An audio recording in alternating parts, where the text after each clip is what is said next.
காவல்காரர்களாச்சு. இதாவது பரவாயில்லைங்க. இதை தாண்டி ஒரு ரூல் ஒன்று போட்டாங்க.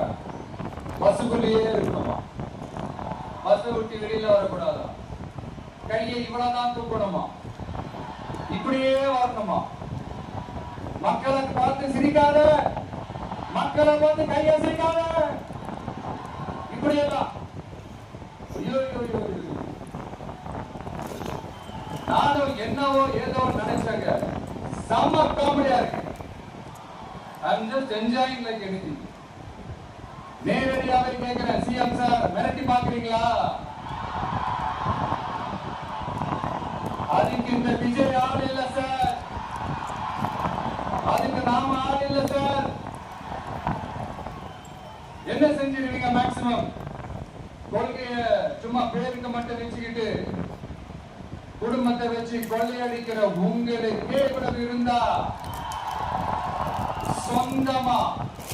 சொந்தமா உழைச்சி சம்பாதிச்ச எனக்கு எவ்வளவு இருக்கும்?